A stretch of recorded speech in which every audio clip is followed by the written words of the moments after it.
नमस्कार दोस्तों, आप सबका स्वागत है।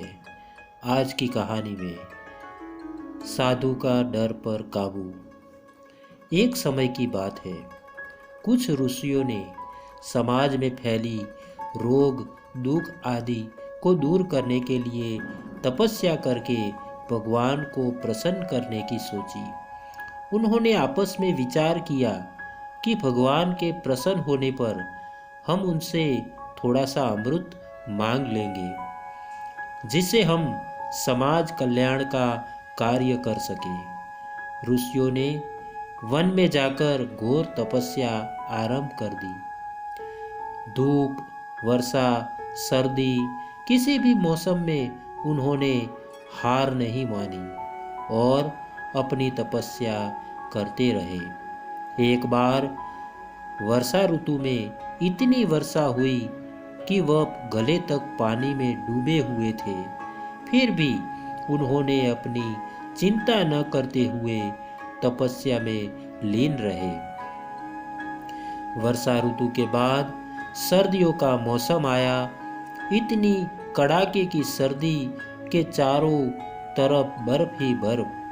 नदी, पेड़, पहाड़ सभी बर्फ से ढके हुए थे।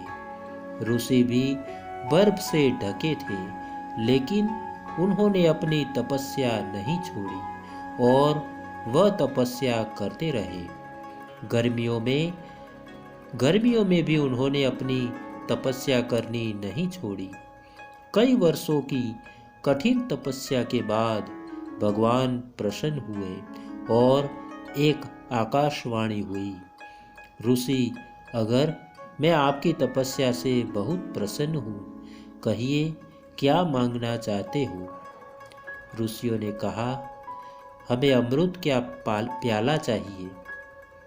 तभी जोरदार आवाज आई और एक बड़ा और भयानक राक्षस प्रकट हुआ, जिसके एक हाथ में कटार और दूसरे हाथ में खप्पर था। उस राक्षस को देखकर ऋषि घबरा गए और भागने लगे। पहले ऋषि ने कहा, यह तो हमें मारने आ रहा है, हमें यहाँ से तुरंत भाग जाना चाहिए। दूसरे ने कहा, हाँ, मुझे भी ऐसा ही लग रहा है, हो सकता है हमने कुछ गलत कह दिया है, इसलिए ईश्वर ने हमें उसका दंड देने के लिए इस राक्षस को भेजा है। दोनों ऋषि वहां से भाग गए। तीसरे ऋषि वहीं अपनी आंखें बंद किए ईश्वर को याद करते हुए बैठे रहे। जैसे ही वह राक्षस उनके समीप आया, ऋषि ने अपनी आंखें खोली। उस राक्षस को देखकर वह भी अंदर से डर गए, लेकिन अपने डर पर काबू रखते हुए वह उसके सामने खड़े रहे। उस राक्षस ने सर्वप्रथम ऋषि को देखा और कहा, प्रणाम ऋषि, प्रभु ने आपके लिए अमृत का प्याला भेजा है।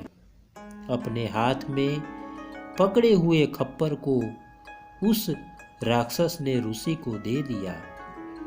इस कहानी से हमें यह शिक्षा मिलती है कि बिना सच्चाई जाने किसी को अपना शत्रु या मित्र नहीं मान लेना चाहिए और हमें हमेशा अपने डर पर काबू रखने की कोशिश करनी चाहिए, जिससे हम परेशानियों से बच सकते हैं। धन्यवाद दोस्तों, धन्यवाद। अगर आपको यह कहानी अच्छी लगी है तो एक लाइक और एक शेयर ज़रूर करना दोस्तों। चैनल को सब्सक्राइब करना मत भूलना। आपके प्यार को इसी तरह देते रहना, क्योंकि हम आपके लिए इसी तरह की अच्छी और मनपसंद कहानियाँ लाते रहे। तो दोस्तों, आज के लिए इतना ही। फिर मिलेंगे एक और नई और दिलचस्प कहानी के साथ। तब तक के लिए आप सबको हमारा नमस्कार और धन्यवाद। धन्यवाद। जय हिंद।